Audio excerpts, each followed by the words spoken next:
Hi friends, hello friends, అందరికీ very very good morning friends. మీరందరూ ఏం చేస్తున్నారు? ఎలా ఉన్నారు? అందరూ బాగున్నారా? హ్యాపీగానే ఉన్నారా? కొంతమంది బాధల్లో ఉన్నారా? బాధల్లో ఉన్నామని బాధపడకండి. హ్యాపీ డేస్ అనేది ఖచ్చితంగా వస్తాయి. నేనైతే చెప్తున్నాను కదా, ఖచ్చితంగా వస్తాయి. మీరైతే నమ్మండి. ఎందుకని చెప్తున్నానంటే, ఇప్పుడు మనము హ్యాపీ డేస్ అనేటివి వస్తాయని నమ్ముతాం, కానీ దానివల్ల అయితే మనకేం ప్రాబ్లం ఉండదు కదా. బాధల్లో ఉన్న వాళ్ళకి ఖచ్చితంగా హ్యాపీ డేస్ వస్తాయి. నేను మీ చెప్తున్నాను. నేను ఎప్పుడు మంచిగా అందరూ మంచిగా ఉండాలనే నేను కోరుకుంటాను. ఎగ్జామ్స్కి ప్రిపేర్ అవుతున్న వారికి చెప్తున్నాను, ధైర్యంగా ఉండండి. ఖచ్చితంగా మీరు పాస్ అవుతారు. నెక్స్ట్ ఏంటంటే, బాధలు అనేటివి ఎప్పుడూ ఉండవు, ఒకనొక రోజు పోతాయి, ఖచ్చితంగా పోతాయి. అది కూడా నేనైతే నమ్ముతున్నాను, మీరు కూడా నమ్మండి. నా వీడియోస్ అయితే చూస్తున్నారు, లైక్ చేస్తున్నారు, షేర్ చేస్తున్నారు, కామెంట్ చేస్తున్నారు. Very very thank you friends. ఇంకా ఏముందండి, ఇగోండి ఇప్పటి వరకు అయితే బయటికి వెళ్ళాను. నేను ఒక వీడియో అయితే తీశాను, అది నేను మధ్యాహ్నం అప్లోడ్ చేస్తాను. ఏంటి అంటే, ఆ వీడియోకి సంబంధించింది చెప్తున్నాను. ఒక మనుషులకి ప్రేమ ఉంటుంది, కానీ జంతువుల్లో కూడా ఎలా ప్రేమ ఉంటుందని ఆ వీడియో అయితే మీకు నేను అప్లోడ్ చేస్తాను. ఇంకా ఏముందండి, మా దగ్గర అయితే కొంచెం ఇప్పుడెప్పుడే ఎండలు స్టార్ట్ అయినాయి. మేము ఉండేదైతే రేకుల షెడ్డు, అదైతే బాగా వేడి ఆల్రెడీ దిగిపోతుంది. 11 అయింది అంతే, మొత్తం వేడి వచ్చేస్తుంది. ఇంక ఈ మార్చి ఏప్రిల్ ఎలా ఉండాలి, ఇప్పుడిప్పుడే భయం వేస్తుంది ఎండలు తలుచుకుంటుంటే. కానీ ఏం చేస్తాము, వాతావరణం అయితే మన ఆధీనంలో లేదు కదా. మొన్నటి వరకు చలి చలి అన్నాము, ఇప్పుడైతే వేడి, నెక్స్ట్ ఏమో వర్షము. అవి మనకి కంపల్సరీ పడాలి. ఎండని భరించాలి, చలిని భరించాలి, వర్షాన్ని మనం తట్టుకోవాలి.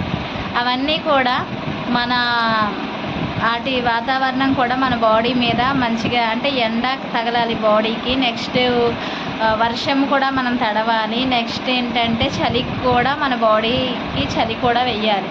ఇవన్నీ వేయడం వల్ల మనకి మంచిది. అందుకనే దేవుడైతే ఏది కూడా ఉత్తిగా అయితే మనకైతే ఇవ్వడు కదా. ఇవన్నీ మనకి జరగాలి కాబట్టి అంతే కదా. ఫస్ట్ చిన్నపిల్లల్లా పుడతాము, పుట్టిన పిల్లల్లాగా అయితే ఉండం కదా. ఆ పిల్లలు ఏం చేస్తారు, ఎదుగుతారు. ఎదిగిన తర్వాత ఏం చేస్తారు చెప్పండి, పెద్ద అవుతారు. పెద్ద అయ్యి పెళ్ళిళ్ళు అయినాక మళ్ళీ ఆ పిల్లలకి బేబీస్ పుడతారు. అలాగే ఈ ఒక్కొక్క కాలము ఒక్కొక్కలా ఉంటుంది. అలాగే ఇప్పుడేమో ప్రస్తుతానికి మనకు నడిచేదైతే చలికాలం అయిపోతుంది, ఎండాకాలంలోకి ఎంట్రన్స్ అవుతున్నాను. కాబట్టి అందరూ ఏం చేస్తారంటే, మంచిగా ఏసీలు బాగోలేని ఏసీలు బాగు చేసుకోండి, ఏసీలు లేని వాళ్ళు మంచిగా ఏసీలు కొనుక్కోండి, ముందే ప్రిపేర్ అయిపోండి. అదే ఎండాకాలంలో మీరు కొనుక్కుందాం అనుకున్నారనుకోండి, అప్పుడైతే రేట్లు బాగా ఎక్కువగా ఉంటాయి. ఎందుకంటే అది వాళ్ళ టైం కాబట్టి. ఈ టైంలో మనం గొడుగు కొనుక్కుంటే తక్కువ ఉంటుంది, అదే వర్షాకాలంలో గొడుగు కొనుక్కుంటే ఎక్కువ ఉంటుంది. ఎండాకాలంలో రగ్గులు కొనుక్కుంటే ఎలా ఉంటుంది, తక్కువ ఉంటుంది. చలికాలంలో కొనుక్కుంటే ఎక్కువగా ఉంటుంది. కాబట్టి అన్ సీజన్లో కొనుక్కోండి. సీజన్లో కొనుక్కుంటే రేట్లు మనం భరించలేము, ఎందుకంటే వాళ్ళు తప్పదు, ఖచ్చితంగా కొనుక్కుంటారని వాళ్ళు ఎంత రేట్ అయితే అంత చెప్తారు. ఇంకా ఏముందండి, నేనైతే నైట్ వరకు అయితే హెమ్మింగ్ వర్క్ చేశాను. బ్లౌజులు అర్జెంట్ అంట, 12 అయింది పడుకునేసరికి. వాళ్ళ కొద్దిగా లేట్గా లెగిసాను.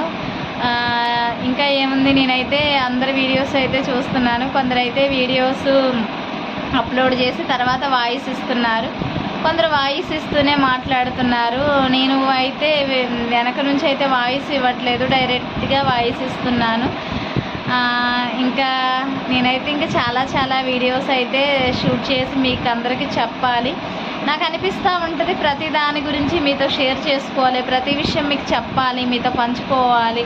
ఎందుకంటే తెలియని విషయాలు కూడా జనాలకి తెలియజేయాలని చాలా థాట్స్ ఉంటాయి. కానీ ఏం చేస్తాం, ఈ పిల్లల వల్ల, ఇంట్లోని ప్రాబ్లమ్స్ వల్ల అయితే నాకు కుదరట్లేదు. నిన్న అయితే స్కూల్కి వెళ్ళాను. మా పాప ఆధార్ కార్డు గురించి వాళ్ళు అన్నారు, అందరికీ ఆధార్ కార్డులు అయిపోయినాయి, మా పాపది ఒకటే పెండింగ్ పడింది అన్నారు. నైట్ అయితే ఆధార్ కార్డులు కూడా చేంజ్ చేశాను.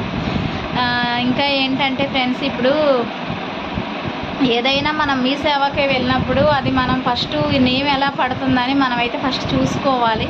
ఎందుకంటే వాళ్ళకి వినపడి ఒకటి, వినపడకుండా ఒకటి టైప్ చేసేస్తారు. దానివల్ల మనం చాలా ప్రాబ్లమ్స్ ఫేస్ చేయాల్సి ఉంటుంది. మా బాబు అయితే 10th చదువుతున్నాడని చెప్పని ఈ మధ్య అయితే వాడి దగ్గర నుంచి ఏ ఫోను రాలేదు. మరి ఎలా చదువుతున్నాడో అది తర్వాత తెలుసుకోవాలి.